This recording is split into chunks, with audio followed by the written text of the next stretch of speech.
Hello student, कैसे हैं आप लोग सभी हमारे यूट्यूब चैनल टंडन क्लासेस पर। मैं आलोक टंडन सर आपके लिए मोशन पार्ट लेकर आया हूं, जो कि बहुत इंपॉर्टेंट क्वेश्चन है। यहाँ से आईआरटी पॉलिटेक्निक कक्षा 9th 11th ये चारों क्लास आपको कवर करने वाला है। आज का क्लास बहुत शानदार क्लास है, बस देखते रहिए, इंजॉय के साथ इसको क्लास को लेना है आप लोग। माने रखता है इस चैप्टर का नाम है गति। मोशन क्या है? तो पहली बात, आप मोशन से पहले आप पढ़िए विरामावस्था। विरामावस्था। दूसरा पढ़ेंगे आप गति की अवस्था। गति की अवस्था। उसके बाद तीसरा पढ़ेंगे वे दूरी तथा विस्थापन। फिर आप चौथा टॉपिक पढ़ेंगे चाल तथा वेग। पांचवा पढ़ेंगे एक समान चाल तथा असमान चाल। छठवा पढ़ेंगे एक समान वेग तथा असमान वेग। सातवां पढ़ेंगे त्वरण। आठवां पढ़ेंगे गति के समीकरण। ये ध्यान देना, आपको यही लॉजिक इतना ही पढ़ना है। माने कि इतना लॉजिक आप पढ़ लेंगे तो आपका पूरा का पूरा क्वेश्चन यहाँ हो जाएगा। आइए देखते हैं। पहली बात, आप जो यहाँ लिखे हैं विरामावस्था होती है, रेस्ट होती है, रेस्ट स्टेट माने अवस्था होती है, और रेस्ट माने होते हैं विराम का मतलब होता है रुके हुए। अगर आपसे कोई पूछे कि विरामावस्था किसे कहते हैं, तो मैं देखिए आपको पूरा डिफिनीशन लिखवाऊंगा नहीं, मैं डिफिनीशन बोल दे रहा हूँ, आप लोग लिख लीजिएगा। लिखा विरामावस्था अगर कोई पूछे किसे कहते हैं, तो जब किसी वस्तु के स्थिति के साथ समय के साथ उसके स्थिति में परिवर्तन नहीं होता, उसे हम विराम की अवस्था कहते हैं। क्या लिखेंगे? जब किसी पिंड का समय के साथ साथ स्थिति में परिवर्तन नहीं होता, उसको हम बोलते हैं विराम की अवस्था। माने कि समय बीतता जा रहा है, उसके स्थिति का मतलब होती है पोजीशन आगे पीछे थोड़ा सा भी नहीं हो रहा है, इसका मतलब विराम की अवस्था में है। जैसे अगर पूछा जाए उदाहरण, हमने क्या कहा? स्थिति में क्या लिखेंगे? समय के साथ स्थिति में परिवर्तन नहीं होती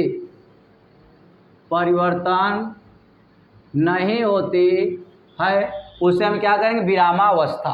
उदाहरण देखा जाए, एग्जाम्पल अगर देखा जाए, जैसे स्तंभ मतलब खंभे, देखा जाए सड़क, घर आदि। माने कि ऐसे पदार्थ का नाम बताना है जो, जैसे आपका घर है, वो एक बार बन गया तो वहीं रहेगा करोड़ों साल, जो भी जितने हो, 1000, 2 साल, 4 साल, जितने साल चल सकता है आपकी घर, लेकिन जहाँ एक बार बन जाएगा वहीं रहेगा। समय बीतता जाएगा लेकिन आपकी क्या होगा? स्थिति में परिवर्तन नहीं होगा। उसी को हम बोलते हैं क्या? विराम की अवस्था। इसी प्रकार आपकी गति की अवस्था इसी का उल्टा होगा। माने कि समय के साथ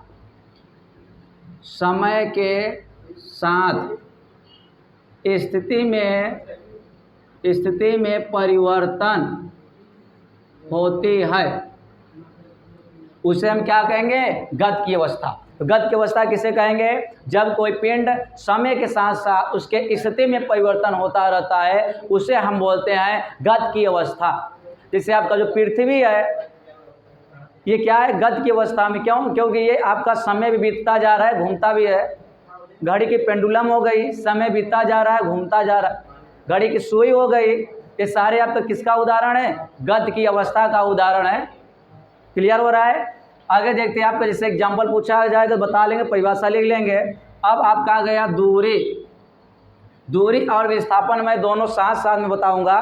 तो आपसे पूछेगा डिस्टेंस अंग्रेजी होती है, दूरी क्या चीज़ होती है? दूरी का मतलब होता है किसी पिंड द्वारा तय की गई कुल पथ की लंबाई दूरी कहलाती है। किसी पिंड द्वारा तय की गई कुल पथ की लंबाई दूरी कहलाती है। जैसे मान लेते ए बिंदु से कोई चला, यहाँ गया, यहाँ मान लेते 10 मीटर यहाँ, 10 मीटर यहाँ, 10 मीटर यहाँ, 10 मीटर है, यहाँ कहाँ पहुँचा बी। अगर पूछा जाए पूरा दूरी कितना हुआ, 10 10 20 20 40, माने कि 40 मीटर। आपके 40 मीटर क्या हुई, डिस्टेंस माने दूरी हुई। अगर कहें एक व्यक्ति बी तक गया, बी से वापस ए तक आया, तो पूरा दूरी कितना हुआ, तो 40 गया 40 आया, यानी कि हो गया आपका 80।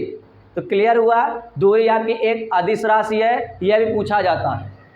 आगे देखते हैं, अब आपका क्या आएगा, अब आपका आने वाला है विस्थापन। तो देखिए आपका इसी में है आपका विस्थापन। विस्थापन में क्या लिखेंगे, जब किसी पिंड के द्वारा तय की गई पथ की प्रारंभिक और अंतिम के बीच की लंबाई जो होती है उसी को हम बोलते हैं विस्थापन। क्या हमने कहा, जब कोई पिंड या किसी पिंड द्वारा तय की गई पथ की प्रारंभिक और अंतिम के बीच की जो दूरी होती है, लंबाई होती है, उसी को हम क्या बोलते हैं, विस्थापन। बहुत बढ़िया। जैसे एक व्यक्ति है, यहाँ ए से गया, यहाँ फिर यहाँ, यहाँ फिर यहाँ, यहाँ और यहाँ, माने कि A B C D E F G H I, माने ये स्थान है जहाँ जहाँ रुका है। अगर पूछा जाए कि ए से लेकर आई तक, माने ए से आई तक की विस्थापन कितनी हो गई, मान लेते हैं 20 मीटर, ये 10 मीटर, ये 10 मीटर, ये 20 मीटर, ये 5 मीटर, ये 12 मीटर, ये 13 मीटर और ये 2 मीटर, ये 10 मीटर। अब आपसे पूछा ए से सी तक की बताइए, जो ए से आई तक गया, विस्थापन कितना हुआ, तो क्या हुआ, दूरी तो पूरा आपका जुड़ेगा, लेकिन विस्थापन सिर्फ प्रारंभिक ये है और अंतिम ये है। इसका मतलब कितना आएगा, ए से आई तक विस्थापन, आंसर आ जाएगा आपका सिर्फ 10 मीटर। कितना आ जाएगा, 10 मीटर। क्लियर हुआ। अच्छा, आपका विस्थापन जो है ये आपका सदिश राशि है। क्या है, सदिश। आपसे पूछा जाता है दूरी और विस्थापन में अंतर बताइए, तो दूरी कभी ऋणात्मक नहीं होती, कभी शून्य नहीं होती, लेकिन आपका विस्थापन ऋणात्मक, शून्य और कुछ भी हो सकती है। दूरी आपका अदिश राशि है, विस्थापन सदिश राशि है, दोनों का अंतर है। आगे देखते हैं चाल और वेग।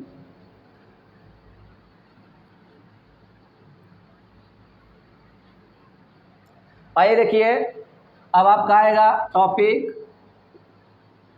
चाल एवं वेग, दोनों एक ही पॉइंट है। माने कि जो आपकी चाल होगी, चाल बराबर होता है दूरी बटे समय, और जबकि वेग बराबर होता है विस्थापन बटे समय। क्लियर है। अगर बढ़ जाइए, तो हमने क्या कहा, यहाँ क्या लिखा है, चाल बराबर दूरी बटे समय, वेग बराबर विस्थापन बटे समय। परिभाषा कैसे बनाना है, 1 सेकेंड में तय की गई दूरी आपको क्या कहलाएगी, स्पीड कहलाएगी, या एकांक समय में तय की गई दूरी चाल कहलाती है। लेकिन जब आप दूरी लगाएंगे तो परिभाषा चाल के बनेगा, अगर आप विस्थापन लगाएंगे तो परिभाषा वेग का बनेगा। एकांक समय में किसी पिंड द्वारा तय की गई कुल दूरी क्या कहलाएगी, वेग, चाल कहलाएगी। लेकिन एकांक सेकंड में तय की गई विस्थापन को वेग कहते हैं। परिभाषा लिख लेंगे आप। दूसरी बात, इनका जो मात्रक होता है मीटर प्रति सेकंड होता है, इनका भी मीटर प्रति सेकंड होती है, यूनिट।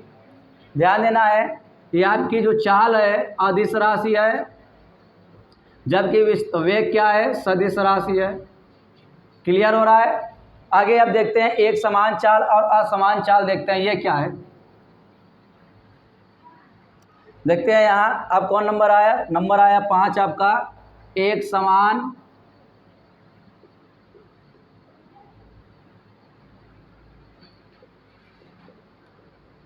एवं असमान चाल। यूनिफॉर्म माने एक समान होती है, नॉन यूनिफॉर्म मतलब असमान होती है, ये ध्यान देना। एक समान चाल किसे कहते हैं? जब कोई पिंड समान समय अंतराल में समान दूरी तय करती है उसको हम बोलते हैं एक समान चाल। एक समान चाल समझना किसे कहेंगे?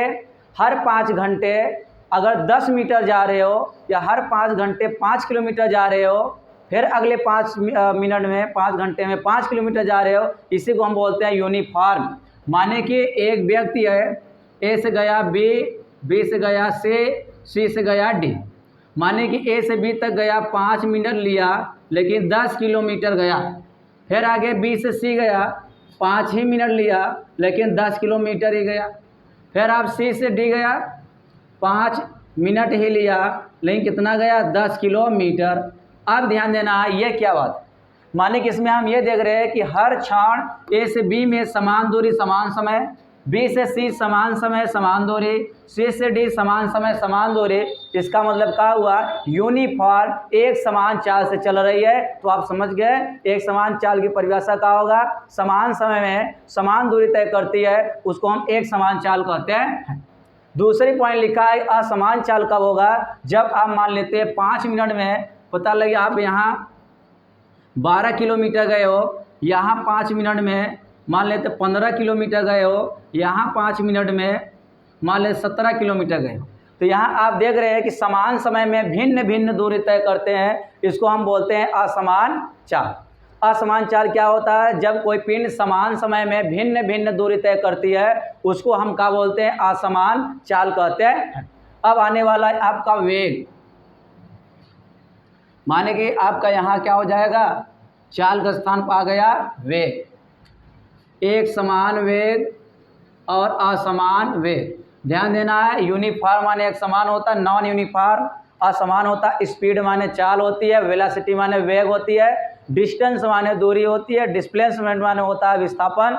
अंग्रेजी वाले थोड़ा ध्यान दें क्योंकि आपको आगे अंग्रेजी में ही पढ़ाया जाएगा।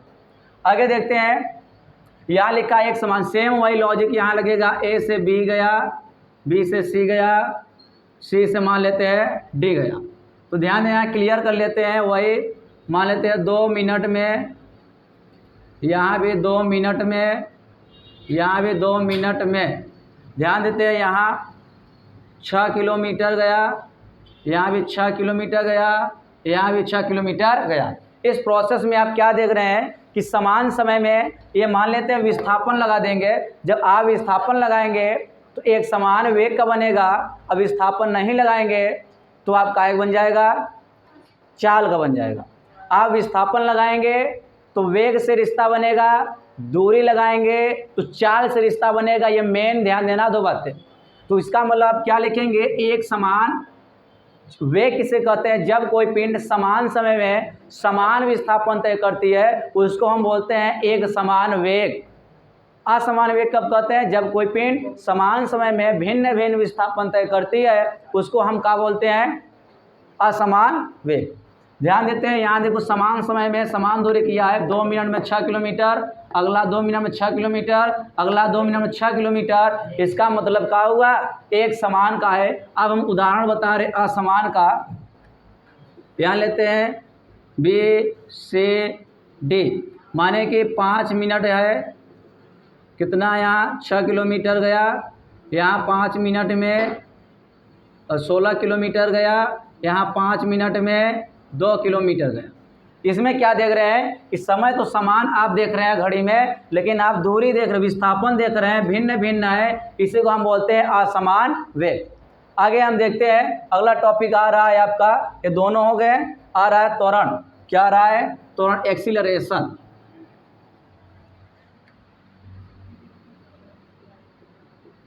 त्वरण ध्यान देना है, एक्सीलरेशन होती है और त्वरण का उल्टा होता है मंदन।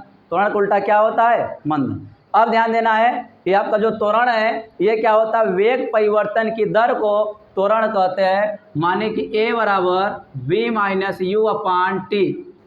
वेग परिवर्तन को यहाँ लिख सकते a बराबर डेल्टा v अपान डी टी भी लिख सकते हो या टी भी लिख सकते हो, कोई दिक्कत नहीं है। तो अब समझ में आप त्वरण किसे कहेंगे?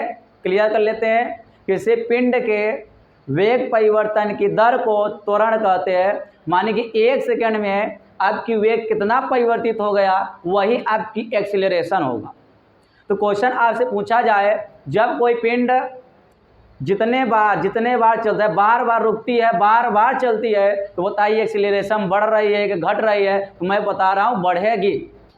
क्वेश्चन ये पूछता है कि एक समान वेग में, एक समान चाल में त्वरण का मान कितना होता है? 0, क्योंकि उसका प्रारंभिक मान क्लियर कर लेते हैं। ए बराबर प्रारंभिक भी यू है, वी है, मान लेते हैं प्रारंभिक मान यक्स है, अंतिम भी यक्स है, और टेट्टी तो आपको कट गया, कितना आ गया? 0।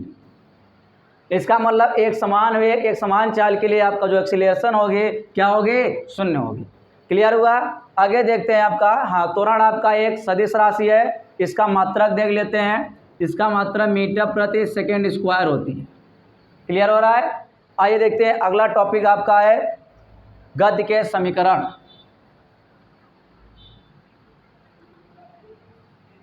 यहाँ लिखिए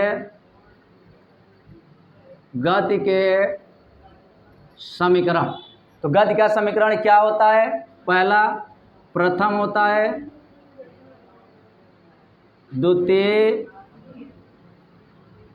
तृतीय। प्रथम का होता है v बराबर u plus A T, S बराबर U T plus half A T square. तृतीय होता है v स्क्वायर बराबर u square plus 2a(s). Clear हो रहा है? ये ध्यान देना है, अगर आपसे पूछा जाए इनका नाम क्या है, तो जहाँ v बराबर अंतिम वेग, u क्या है आपका? प्रारंभिक वेग, a क्या है? त्वरण है, t क्या है? समय है, यस क्या है? दूरी या विस्थापन है। अब इसका मैं अगले वीडियो में न्यूमेरिकल लगाने का प्रयास कर रहा हूँ। माने कि इसको आप कॉपी में पूरा एक एक परिभाषा नोट करिए और अगले लेक्चर में न्यूमेरिकल के लिए रेडी रहिए। अगर आप लोगों का ये वीडियो पसंद आया हो तो लाइक सब्सक्राइब जरूर करिए, क्योंकि इनसे क्या होता है कि अध्यापकों का एक एक्साइटेड होता है, इसलिए आप शेयर करिए अपने दोस्तों में। फ्री क्लास है, आप हमारे अगर यूट्यूब पर ज्वाइन करेंगे कोई फीस नहीं लगेगा, माने निःशुल्क आपको पढ़ाया जाएगा।